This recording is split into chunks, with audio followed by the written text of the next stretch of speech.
Dear student अस्सलाम वालेकुम। बेटा आज हमारा टॉपिक्स इलेक्ट्रिक फील्ड लाइंस। आपने ये टॉपिक्स एफएससी में भी पढ़ा। थोड़ा सा मैं एफएससी का रिवाइज करवाता चलूँ। आर्टिकल नंबर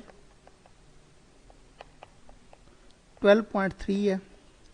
टेक्स्ट बुक का जो हमारा पेज नंबर है बेटा वो पेज नंबर 6 है। हमने पढ़ना है कि इलेक्ट्रिक फील्ड इंटेंसिटी होती क्या है, इलेक्ट्रिक फील्ड इंटेंसिटी के ग्राफ्स क्या हैं, इन चीज़ों को हमने डिस्कस करना है। बेटा इलेक्ट्रिक फील्ड लाइंस से हम स्टार्ट करते हैं। Electric field lines is represented by E. आपने पढ़ा होगा दीज आर इमेजिनरी लाइंस। ये हमारे पास जस्ट एक इमेजिनरी लाइन होती हैं। इससे आगे जो इनका फील्ड है उसको हम इलेक्ट्रिक फील्ड इंटेंसिटी का नाम बोलते हैं।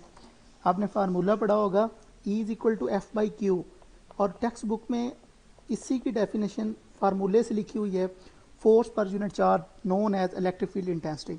यूनिट की बात करें newton over coulomb, that is equal to N C minus one. बेटा आपने कहीं पे वी एम माइनस वन भी पढ़ा होगा। ये एक एमसीक्यूज है कि N C minus one that is equal to V M minus one के, ये हमारे पास इसका आता है। अगर हम इलेक्ट्रिक फील्ड इंटेंसिटी का एक और फार्मूला लिखें तो आपको पता है कि ई किसके इक्वल आता है, के क्यू बाई आर स्केयर के। के का हमें पता है कोलम कांस्टेंट है, इसकी वैल्यू 1/4 पाई एप्सिलॉन नॉट के इक्वल आती है, और 9 क्रॉस 10⁻⁹।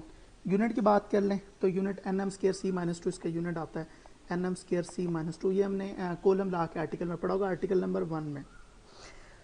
हम आगे चलते हैं। इस रिलेशन से एक बात मुझे क्लियर हो रही है कि जो इलेक्ट्रिक फील्ड इंटेंसिटी है ये इन्वर्सली प्रोपोर्शनल है स्केयर ऑफ द रेडियस के। अब इसका ग्राफ इंपॉर्टेंट है, इसका ग्राफ पूछा जाता है। हम दोनों का ग्राफ ड्रा करने की कोशिश करते हैं। एक हमने फार्मूला पढ़ा E इज इक्वल टू के क्यू ओवर आर। इसका भी ग्राफ हम ड्रा करेंगे कि इसका ग्राफ किस तरह से बनता है, और ऊपर वाले का ग्राफ भी ड्रा करते हैं कि इसका ग्राफ किस तरह से बनेगा। अगर हम पहले की बात करें इन्वर्स वाले की, so E inversely to 1/r square. इसका ग्राफ बेटा याद रखना है कि ये आपके पास एक्स एक्सिस में, एक्स एक्सिस पे हमारे पास क्या आ गया electric field intensity, Y axis पे 1/r स्केयर। तो ग्राफ इस तरह से आएगा। एग्जामिनर अगर ये क्वेश्चन पूछ ले कि किस पॉइंट पे हमारा इलेक्ट्रिक फील्ड इंटेंसिटी जीरो होगी, ई कहाँ पे जीरो होगी, जहाँ पे आर की वैल्यू अनडिफाइंड या इन्फिनिटी होगी। तो ये एक आपने जेन में बात रखनी है। अब अगर हम ग्राफ ड्रा करें ई इज इक्वल टू के क्यू ओवर आर का, तो इसमें यह बात याद रखनी है कि एक्स एक्सिस पे हमारे पास इलेक्ट्रिक फील्ड रेडियस है, वाई एक्सिस पे हमारे पास ई है। इसका ग्राफ स्ट्रेट लाइन आता है। बेटा सेम यही ग्राफ ओहम लॉ का है। आपने ओहम लॉ का ग्राफ भी जहन में रखना है। ओहम लॉ का ग्राफ और इलेक्ट्रिक फील्ड इंटेंसिटी का ग्राफ सेम है। ये बड़ी इंपॉर्टेंट आपने बात याद रखनी है। अब जरा इलेक्ट्रिक फील्ड लाइंस की प्रॉपर्टी को डिस्कस करते हैं। हमें पता है कि अगर पॉजिटिव चार्ज इनसाइड है तो electric field lines radically outward होंगी, हर जानब बाहर की जानब जाएंगी, और अगर नेगेटिव इनसाइड है तो इलेक्ट्रिक फील्ड लाइंस रेडिकली क्या होगी, इनवर्ड होंगी। ये टेक्स्ट बुक में साइड बार में ये ग्राफ दिए हुए हैं। अगर दो अपोजिट चार्जेस पड़े हुए हैं, पॉजिटिव चार्ज और नेगेटिव चार्ज, तब क्या होगा, इलेक्ट्रिक फील्ड लाइन स्टार्ट होंगी पॉजिटिव से और नेगेटिव पे क्या हो जाएंगी, एंड हो जाएंगी। ये आपने properties of electric field lines में भी पढ़ा होगा ये पॉइंट। इसके बाद एक क्वेश्चन इस तरह से आता है कि दो अपोजिट चार्ज हैं, ये पहला चार्ज है पॉजिटिव, ये नेगेटिव चार्ज है। अब ये दोनों चार्ज कुछ डिस्टेंस के ऊपर पड़े हुए हैं। इलेक्ट्रिक फील्ड लाइंस की प्रॉपर्टी को देखें तो वो स्टार्ट होंगी पॉजिटिव टू नेगेटिव। क्वेश्चन ये आएगा जीरो फील्ड इक्वेशन कहाँ होगी, जो आपका फील्ड है वो जीरो कहाँ होगा। तो बेटा देखें इसकी अगर पॉजिटिव पॉइंट की मैं बात करूं तो यहाँ पे जो इलेक्ट्रिक फील्ड लाइंस हैं वो तो जाएंगी आउटवर्ड, और जो नेगेटिव साइन है यहाँ पे इलेक्ट्रिक फील्ड लाइंस इनवर्ड आएंगी। जिस डायरेक्शन में इलेक्ट्रिक फील्ड लाइंस इनवर्ड आ रही हैं वहां पे फील्ड क्या होगा, जीरो होगा। ये बात आपने याद रखनी है। ये फील्ड यहाँ पे क्या हुआ, जीरो हुआ। इसके बाद अगर ग्राफ इस तरह का आ जाता है कि दो सेम चार्जेस हैं, पहला चार्ज है दूसरा चार्ज है, और ये दोनों चार्जेस एक दूसरे को क्या कर रहे हैं, रिपेल कर रहे हैं। इसकी इलेक्ट्रिक फील्ड लाइंस आउटवर्ड होंगी, दोनों एक दूसरे को रिपल्शन शो कर रहे होंगे। तो बेटा एक बात इसमें याद रखनी है, सेंटर के अंदर ये जो सेंटर है यहां पे फील्ड इक्वेशन क्या है, जीरो। सेंटर पे जीरो फील्ड इक्वेशन है। इसी तरह अगर पहला चार्ज नेगेटिव है, सेम दूसरा चार्ज भी नेगेटिव है, तो ये भी डेफिनेटली क्या कर रहे हैं, एक दूसरे को रिपेल कर रहे हैं और दोनों की electric field lines radically outward होंगी। सेंटर में जीरो फील्ड इक्वेशन होगा। ये एक पॉइंट आपने जहन में रखना है। अब जो हमारे पास इलेक्ट्रिक फील्ड लाइंस कभी यूनिफॉर्म होती हैं, कभी नॉन यूनिफॉर्म होती हैं। अगर ये यूनिफॉर्म है तो यूनिफॉर्म में बेटे आपने जहन में बात रखनी है, जो इनका पाथ होगा वो स्टेट होगा। यूनिफॉर्म इलेक्ट्रिक फील्ड लाइंस का पाथ क्या होता है, स्टेट। अगर ये electric field lines non uniform है तो तब क्या होगा, तब इनका पाथ जो है वो स्टेट नहीं होगा, बल्कि कर्व में भी होगी या सेमी सर्कल्स में हो सकती हैं या सर्कल फॉर्म में हो सकती हैं। तो ये नॉन यूनिफॉर्म का केस है।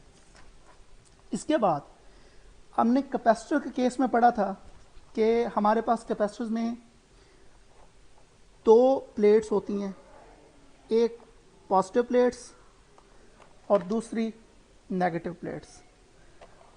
ये हमारे पास पॉजिटिव प्लेट आ गई कैपेसिटर्स की,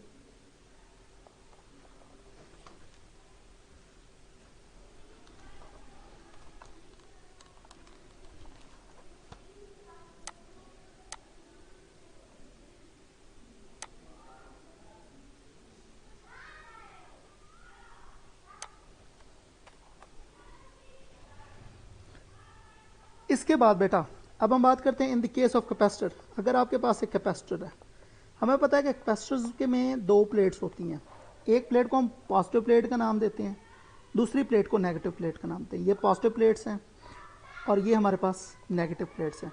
कैपेसिटर के क्वेश्चन में मैंने आपको बताया था कि कैपेसिटर्स पे चार्ज कब आता है, जब भी आप बैटरी के साथ अटैच करते हैं तो अगर आपने पॉजिटिव टर्मिनल को पॉजिटिव से अटैच किया तो पॉजिटिव चार्ज आ जाएगा उसके ऊपर, पॉजिटिव पोलैरिटी। अगर आपने नेगेटिव टर्मिनल को नेगेटिव के साथ अटैच किया तो नेगेटिव पोलैरिटी उसके ऊपर आ जाएगी। जब कैपेसिटर रेस्ट में होगा तो उसकी साइड्स के ऊपर कोई भी चार्ज नहीं होगा। कैपेसिटर के केस में क्या होगा, इलेक्ट्रिक फील्ड लाइन स्टार्ट होंगी पॉजिटिव से और टूवर्ड जाएंगी नेगेटिव की तरफ। ये हमने इस आर्टिकल्स में पढ़ा था। अब एक और रिलेटेड क्वेश्चंस करते हैं कि बेटा इसमें जीरो फील्ड इक्वेशन कहाँ होगी, डेफिनेटली इस साइड पे आपकी जीरो फील्ड इक्वेशन होगी। नंबर 2, अगर ग्राफ कुछ इस तरह से आ जाए कि ये नेगेटिव प्लेट है, इस पे नेगेटिव चार्ज रखा हुआ है, यहां से पॉजिटिव चार्ज है, डेफिनेटली ये पॉजिटिव चार्ज क्या करेगा, positive to negative electric field lines move करना स्टार्ट कर देंगी। अब इस पॉजिटिव में चूंकि आउटवर्ड जाएंगी, जीरो फील्ड इक्वेशन कहां पे होगा, इस पॉइंट पे जीरो फील्ड इक्वेशन होगा। इसमें क्वेश्चन पूछा जा सकता है। अब अगर हम बात करें अगेन कैपेसिटर्स की, तो कैपेसिटर्स में हमें पता है दो प्लेट्स ऑफ कैपेसिटर्स हैं, एक प्लेट पॉजिटिव है, दूसरी प्लेट नेगेटिव है। इस प्लेट के ऊपर टोटली पॉजिटिव चार्ज स्प्रेड है और इस प्लेट के ऊपर टोटली नेगेटिव चार्ज है। अब इस प्लेट्स में होगा क्या, चार्ज हमारा किस जाने मूव करेगा, हायर टू लोअर। चार्ज की डायरेक्शन क्या होगी, इस डायरेक्शन में। लेकिन जो चार्ज की स्पीड है वो किस डायरेक्शन में स्पीड अप होगी, चार्ज जब पॉजिटिव से नेगेटिव की जाने मूव करेगा तो स्पीड अप होगा। स्लो स्पीड कब होगी, जब एक्सटर्नल वोल्टेज दे के हम मूव करवाएंगे नेगेटिव टू पॉजिटिव, तब उसकी स्लो स्पीड होगी। और हाई स्पीड कब होगी, जब वो पॉजिटिव टू नेगेटिव मूव कर रहा होगा। इस वक्त एक्सटर्नल वोल्टेज की जरूरत भी नहीं है। प्रोजेक्शन कहां पे बनेगा, तो बेटा प्रोजेक्शन की बात याद रखना, प्रोजेक्शन हमेशा पॉजिटिव साइड पे इसका बनेगा। मूव वो नेगेटिव की जानिब करेगा और प्रोजेक्शन क्या बनेगा उसका, पॉजिटिव की जानिब बनेगा। अब ये जो चार्ज मूव कर रहा है, इस चार्ज की वेलोसिटी क्या होगी और इस चार्ज का एक्सेलरेशन क्या होगा। देखें इस इलेक्ट्रिक फील्ड की बात करें तो हमें पता है कि E is equal to F over Q. अब ये फील्ड जो इस चार्ज पे फोर्स लगा रहा है, वो वाली force F is equal to E Q आ गई। डेफिनेटली हमें पता है कि F is equal to ma, Newton second of motion. अगर हम इन दोनों को कंपेयर करें तो क्या इक्वेशन बन जाएगी, E Q is equal to M में। अगर मैं एम की वैल्यू यहाँ से निकालना चाहूँ तो A is equal to E Q by M. बेटा ये वो वाला एक्सेलरेशन है जिस एक्सेलरेशन से ये बॉडी या ये चार्ज मूव कर रहा है। नंबर 2, इस चार्ज की वेलोसिटी क्या होगी, डेफिनेटली कोई ना कोई वेलोसिटी तो होगी जिस वेलोसिटी से ये मूव कर रहा है। अब मैं अगेन यूँ समझाता हूँ कि पॉजिटिव प्लेट से जब चार्ज ने मूव करना शुरू किया था तो उसकी वेलोसिटी इनिशियल 0 हो जाएगी। फाइनल वेलोसिटी के लिए formula V F is equal to V I plus A T. अब चूंकि इनिशियल 0 है, क्यों 0 है, क्योंकि चार्ज उस वक्त रेस्ट में था। अब क्या हुआ, फाइनल वेलोसिटी किसके इक्वल आ जाएगी, ए टी के। ये हमारे पास फाइनल वेलोसिटी आ गई। अगर इसी फाइनल वेलोसिटी में फाइनल वेलोसिटी वी एफ को मैं नाम दे देता हूँ वी का, और जो एक्सेलरेशन की वैल्यू है वो भी हमने कैलकुलेट की ई क्यू ओवर एम। तो अगर इस इक्वेशंस में हम ये वाली वैल्यू पुट कर दें तो हमारे पास v is equal to E Q over M into T आ जाएगा। ये फार्मूला भी स्टूडेंट याद रखिएगा।